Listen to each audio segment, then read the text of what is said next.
खबर पर उनसे अधिक जानकारी हम लेंगे। सृष्टि, कुल्लू के खाड़ा बाजार में अभी इस वक्त हालात कैसे हैं, कैसा मौसम है, क्या बताएंगे आप?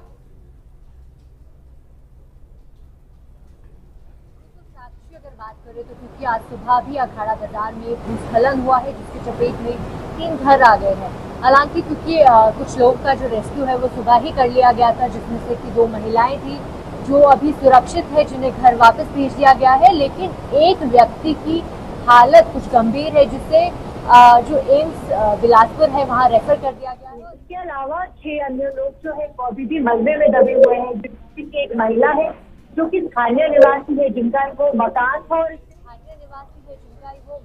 और इसके साथ साथ 5 कश्मीरी लोग जो यहाँ पर काम करने आए हुए थे, वो कामगार यहाँ पर दबे हुए हैं।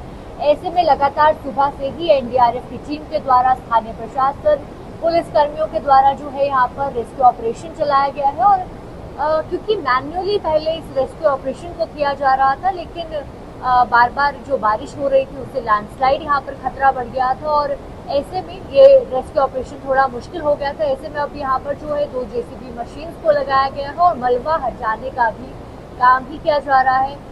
जो लैंडस्लाइड प्रोन एरिया है, जहाँ पर अभी लैंडस्लाइड हुआ है, उसके आसपास का एरिया भी अब खतरे की जद में आ चुका है। ऐसे में लोगों को यहाँ से जो है खाली करवा दिया गया और सुरक्षित स्थानों पर जाने के लिए प्रशासन ने कह दिया है। और फिलहाल क्योंकि वहां से मलबा हटाने का काम जारी है, ऐसे में लोगों को भी अंदर की तरफ आने की अनुमति नहीं दी जा रही है। और इस वक्त मैं व्यास नदी के पास यहाँ पर अखाड़ा बाजार में खड़ी हुई हूँ और आपको मैं बता दूं कि लगातार क्योंकि जो मलबा हटाने का काम किया जा रहा है, 3 घर वहाँ पे थे और पहाड़ी से भी काफी सारी चट्टानें आ गई थी, तो ऐसे में आप समझ सकते हैं कि काफी ज्यादा मलबा जो है उस स्थान पर है। संकरी गलियां जो है अखाड़ा बाजार की है, क्योंकि पूरा रिहायशी इलाका है, साथ साथ में जुड़े हुए सभी मकान है।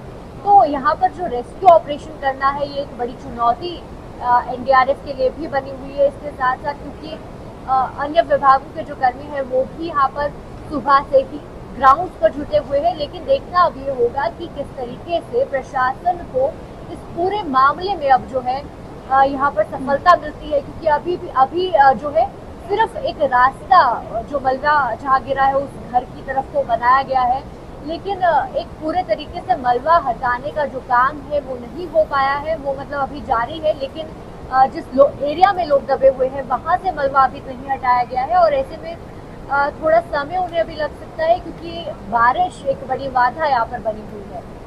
ठीक है, बहुत धन्यवाद सृष्टि, जानकारी और तस्वीरें भी हम तक पहुंचाने के लिए, क्योंकि लगातार ब्यास नदी भी उफान पर है। ऐसे में खतरा लगातार बढ़ा हुआ है और कुल्लू के खाड़ा बाजार में तो भूस्खलन ही आया हुआ है। अब कुछ और खबरें जहां पर